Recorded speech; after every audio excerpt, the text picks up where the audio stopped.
Constitutional power है कि ऐसे लोगों को चिन्हित करके डिटेन करके उसको वापस भेजे, और इसके लिए वो कोई भी इस लेवल के chief secretary, under chief secretary, इस लेवल के किसी भी पदाधिकारी के माध्यम से आप कमेटी बना करके उसको डिटेन करिए, उसको आइडेंटिफाई कीजिए, डिटेन कीजिए, डिपोर्ट करिए, ये उनके पास है।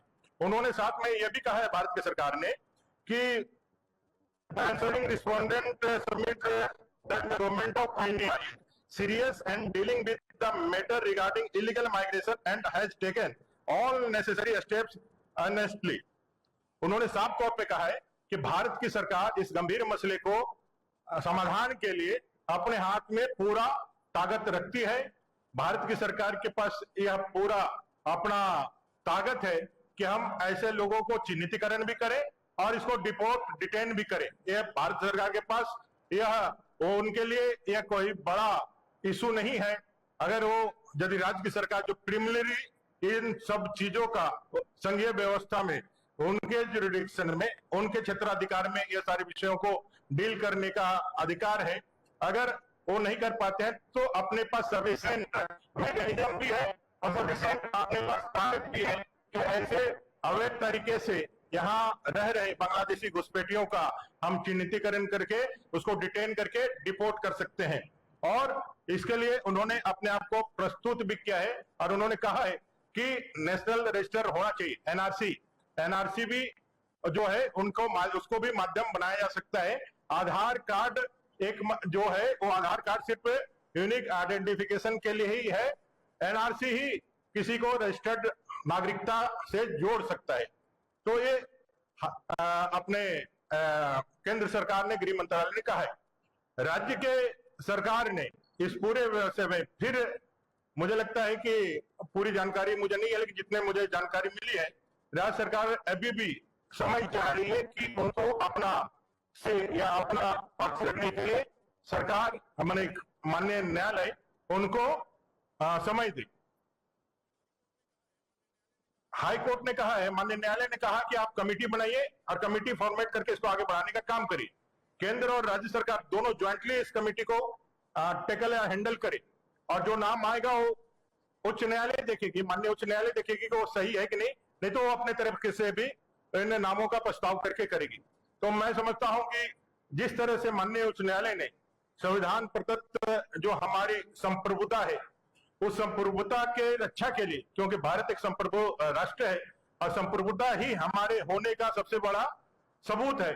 अगर हमारे संप्रभुता पर किसी भी कारण से कुठाराघात होता है, किसी ऐसे एक्टिविटी या किसी सरकार के इस कारण से कि वो तुष्टीकरण और वोट बैंक की राजनीति से सत्ता प्राप्त करना चाहते हैं, इसलिए भारत के संप्रभुता पर भी खतरा आने से तो यदि चिंतित नहीं होते हैं, तो उच्च न्यायालय ने इसको बड़े ही गंभीरता से लिया है और राज्य सरकार से कहा है कि भाई आप भी इसको उसी तरह से डील करें।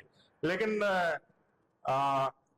यहाँ दिक्कत यह है कि राज्य सरकार का गृह मंत्रालय या गृह सचिव इन सब बातों से छोड़ करके अपने इस तुष्टीकरण की सरकार को कैसे बचाए रखे, इसको कैसे आगे ले करके जाए। अब एक राजनीतिक कार्यकर्ता पदाधिकारी के रूप में यदि एक्ट करने लगे तो इस तरह की घटनाएं होगी। उनका कोई भी गंभीरता इस गंभीर मसले पर नहीं है। हम लोगों ने कहा है, सिद्धू कान्हू की भोगनाडीह की वो धरती जो हुल का सबसे बड़ा गवाह बना था, जहां 1857 में 40,000 से ज्यादा हमारे आदिवासी भाई इकट्ठा होकर के अंग्रेजों के खिलाफ हुल की क्रांति का बिगुल फूके थे। आज उस भोगनाडीह में 7 परिवार ही जो है वो आदिवासी बचे हुए हैं, बाकी सारे खत्म हो गए हैं। ये एक जीता जागता सबूत है रोटी बेटी माटी के खतरे के लेकर। और उच्च न्यायालय ने इस गंभीर मसले को, जो भारतीय जनता पार्टी एक राजनीतिक दल होने के नाते हम बराबर उठाते रहते थे, आज माननीय उच्च न्यायालय के शपथ पत्र में केंद्र सरकार ने इसको दिया है। और मेरा भी ये अपील और मांग रहेगा इस राज्य सरकार से कि राजनीति में अपने पदाधिकारियों को ना झोंकते हुए उनको उनका काम करने दीजिए। आप अगर राजनीति में नहीं सक रहे हैं, अगर आपके दल में कोई राजनेता ऐसा नहीं बचा है कि वो भारतीय जनता पार्टी का मुकाबला कर सके, तो फिर आपको जनता हराएगी। आप पहले ही आप ले डाउन कर दीजिए। पदाधिकारियों को, असंवैधानिक पद पर बैठे हुए व्यक्तियों को आप आगे बढ़ा करके राजनीति खेलने के लिए और राजनीति के चीजें करने के लिए भेजेंगे, तो इससे भारतीय लोकतंत्र और लोकतंत्र की परंपराएं ही ढीली होगी, तो उसमें ही घुन लगेगा, जो किसी भी एक संप्रभु राष्ट्र के लिए अच्छा नहीं होगा। संविधान ने हमें तीनों को अलग तरीके से काम करने के लिए और तीनों को एक दूसरे को बैलेंस के साथ समन्वय बना करके देश को आगे बढ़ाने के लिए ताकत दिया है। न्यायपालिका, कार्यपालिका और विधायिका तीनों एक साथ आगे बढ़ सके, ऐसा हमारे संविधान ने हमें ताकत दिया है। उस पर कोई ओवरलैपिंग ना करे, ये राज्य सरकार को भी समझना चाहिए और पदाधिकारी को भी समझना चाहिए कि आप कोई पक्षपात नहीं कर सकते हैं। आपको जब ट्रेनिंग दी जाती है तो आपसे यही उम्मीद की जाती है कि आप एक निर्व्यक्तिक रूप में आप काम करेंगे। जो भी शासन प्रशासन से विद इन लॉ जो आएगा उसको एग्जीक्यूट कराना ही आपका काम है। विदाउट लॉ जाकर के आप काम करने लगेंगे तो अराजकता फैलेगी और राज्य की सरकार अपने निश्चित हार को देख करके अपने पदाधिकारियों को अपने राजनीतिक एजेंडे के प्रतिपूर्ति का माध्यम बना रही है। आज इस प्रेस कॉन्फ्रेंस में आप सब लोग आए, इसके लिए आप सबका बहुत धन्यवाद।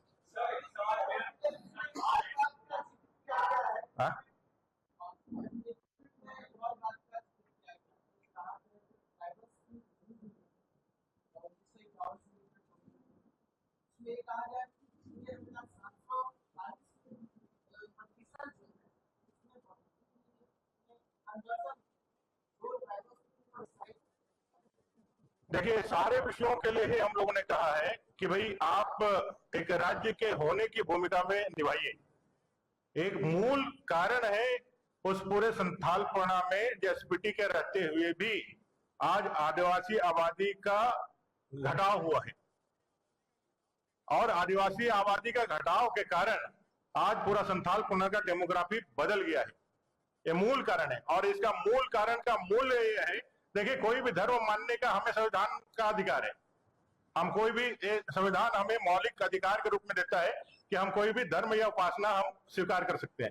लेकिन अगर मेरे इस संप्रभु राष्ट्र के अंदर कोई बाहरी विदेशी आकर के बैठ करके हमारे संसाधनों का उपभोग करता है, हमारे अवसरों को लूटता है, तो कंसर्निंग उनके लिए अगर माइग्रेशन इमिग्रेशन के लिए इलीगल इमिग्रेशन के कारण हमारा डेमोग्राफी चेंज हो रहा है, तो वो हमारे लिए ज्यादा हमारे लिए कंसर्निंग है एक राज्य के रूप में।